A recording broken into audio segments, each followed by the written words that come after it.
you say? Take the weed and leave the money now. Take the war and left the war.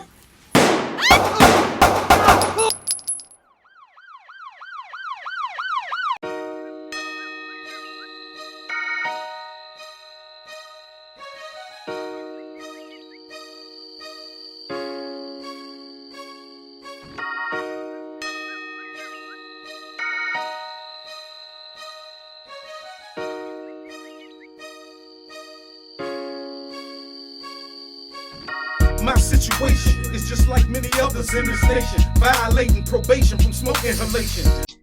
One confrontation, I got hammers cocked and blazing, black round I'm chasing, knocking your face in. Look, I'm old head, but you can call me Big Vapors, cause guns be smoking. In January 1988, at this apartment building, 6 people were shot. 5 of them were murdered, 4 guys and 1 woman, at this building. The picture on the screen is a man named Kirk Bruce, a member of a Jamaican gang called the Shower Posse, and the main killer in this robbery/murder team that took out some rivals at 2320 Bright Sea Road in Landover, Maryland. The Shower Posse was the most well-known and organized of all the Jamaican gangs. Even still to this day, they may be regarded as the most organized, but it all started with 2 men, Lester Lloyd Cope and Vivian Blake, the godfather of the Shower Posse.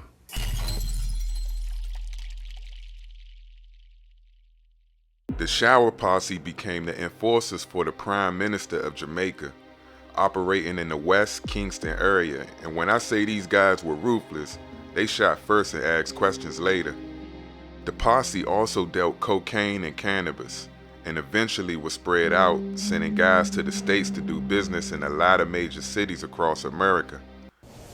The U.S. Justice Department today announced a massive sweep of this country for Jamaican drug traffickers. Law officers began making scores of arrests last night, but officials denied that politics had anything to do with the timing. The raids went on through the night in New York, Houston, Dallas, Hartford, and Washington, D.C. Federal agents and local police arrested more than 200 alleged members of Jamaican gangs or posses, reputed to be some of the most violent gangsters in the country. They, along with other posses, were heavy in New York, Miami, as well as the DMV region, especially D.C. and Baltimore. This would cause a lot of problems. You had city folks claiming territories, other posses claiming territories, but as the bodies dropped, Lester and others would send more soldiers to take their place. Kirk Bruce arrived in America between 1982 and 1983. He and his family lived in Brooklyn, New York. But by '87, Kirk and others participated in a Jamaican-led crack distribution ring that operated in Northeast D.C. at a place called Mayfair. There were other posses in D.C. sprinkled around the city, parts of Southeast, which will be covered in Part 2, Uptown, and Southwest. D.C. not being a welcoming place to out-of-town dealers, even ruthless ones like the Shower Posse. It wouldn't be long before crack houses were ran in, gunfights went down, and the Jamaicans known to the city folks as Jakes were being left for dead in the streets. During this period, they faced what I call a triple threat: the locals, the rival posses, and law enforcement who were well aware of the posses in the city. Kenilworth and Mayfair were rough parts of D.C., and Kirk Bruce and the rival posses dealt drugs in that section of D.C. But what is unknown is when and why they eventually left. My common sense tells me that things got hot for them. The Jamaicans were known to utilize apartments to run their operations. For whatever reason, these particular individuals made their way to Landover, Maryland.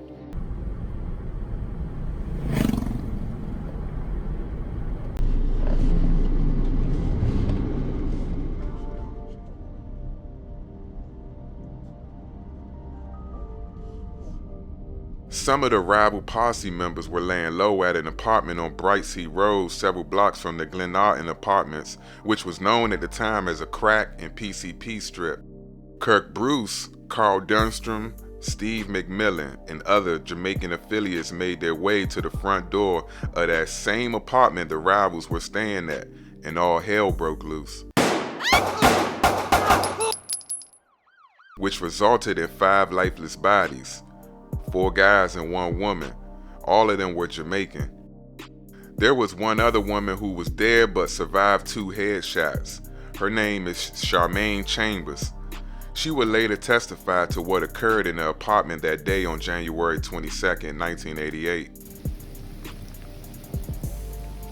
Kirk Bruce and the other guys fled the scene with a briefcase full of money. They didn't waste any time leaving the DMV area, making their way to Florida and New York, eventually splitting up and going their separate ways. The TV show America's Most Wanted recreated the incident in Landover using real photos of the suspects. Law enforcement was able to follow up on the tips that led to the arrest of everyone involved. The girlfriend of Fabulous, named Jacqueline Sellers, would testify that she was there with them in the apartment with all of the suspects prior to them heading out to rob and murder the people at Bright Sea Road. So Chambers testified that she went to the apartment on January 22nd, 1988 to visit her friend Donna. She knocked and the door was answered by Carl Dunstrom, also known as Fabulous Chief, who was in a wheelchair inside the apartment.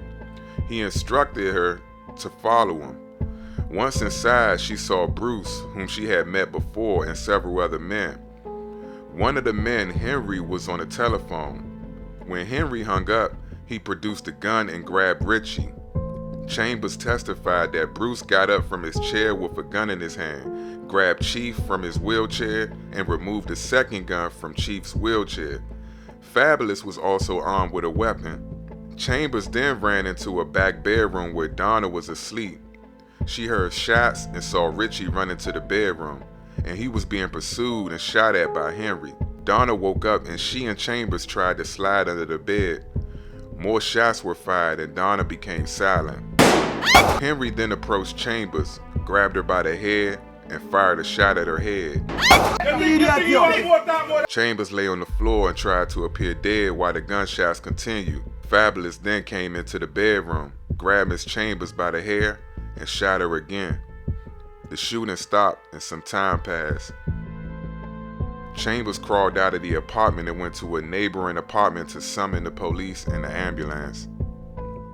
Jacqueline Sellers testified that on January 22nd, 1988, while the soap operas were on, she was in an apartment with Bruce, Henry, Fabulous, Eddie Bell, and Bruce's girlfriend, Michelle Nelson. The men left while the soap operas were still on, sometime after 7 p.m. Eddie came to the door. As a result of the conversation with Eddie, Sellers and Nelson gathered up their clothes as well as the clothes of Fabulous and Bruce and took them downstairs to the parking lot. They waited in the parking lot and eventually Bruce, Fabulous, and Henry drove up. Sellers, Fabulous, and Henry got into one car and Eddie, Nelson, and Bruce got into another car. Alright, so they all drove to Virginia. During the trip, both cars pulled into a gas station. Henry got out of the car, went over and talked with Bruce, and returned to the car with some guns. Ultimately, the 6 people checked into the 3 adjacent rooms in a hotel somewhere in Virginia. At the hotel, Miss Sellers saw that all 4 men had blood on their clothes. The men removed their bloody clothes and put them in a trash bag, which they dumped somewhere. The group watched television at the hotel, and when a news broadcast reported the murders in Landover, Bruce, Fabulous, Henry, and Eddie began dancing, acting like they had won an award. They were parading around, shooting boom, boom, boom with their fingers. In particular, Sellers testified that Bruce was dancing around, parading, shooting up in the air with his fingers. The group stayed in Virginia for about a week and then went to Florida. While in Florida, the groups changed hotels 2 or 3 times, and during that time, Sellers was able to observe that a briefcase the men had with them was filled with money. The group then split up, separately traveled to New York. Sellers was with Fabulous when he was arrested in New York. Approximately 1 month after Fabulous was arrested, Sellers received a call from Bruce, who wanted to know whether the police had been to Sellers' house in New York. Miss Sellers told Bruce that the police had not been to her house and was told by Bruce that if he found out she was lying, she would be dead. Prince George's County Police Detective Howard Shook testified that Bruce was ultimately arrested in New York and that he went to New York to interview Bruce. After being informed of his right to remain silent, Bruce agreed to talk to Detective Shook. Bruce was asked if he had seen a reenactment of the crime on the television show America's Most Wanted. Bruce responded that he had and that it was pretty close to being correct. This is the craziest part. Merlin sentenced Kirk Bruce to death by the gas chamber. Not just him, but remember, he's the main culprit and a part of the Shower Posse and directly tied to Vivian Blake. So they sentenced him to death. He would later file an appeal and then, they resentenced him to death again. They said, nah bro, we ain't make no mistake, because Bruce was a real hitter, no question. However, he appealed the death sentence again and it was overturned in 1995 and reduced to 5 concurrent life sentences. That's natural life basically. All of the guys locked away for life, but check this out. In '88, PG County, Maryland death toll was insane, just like in DC. The Jamaican wars, turf disputes, robbery, murder, and the guys in the field were getting younger and younger. The Shower Posse was still present. Other posses was present as well, but what happened the very next month in '88, uptown DC, 1 month after Bruce and his gang were caught, would shock the nation. And in Southeast on Orange Street, another Jamaican posse member will be left on the streets, taken out by a local crew member in the city. There were more at that exact same time. The message was out. They gotta go. The Jamaican Wars in the DMV, Part 1.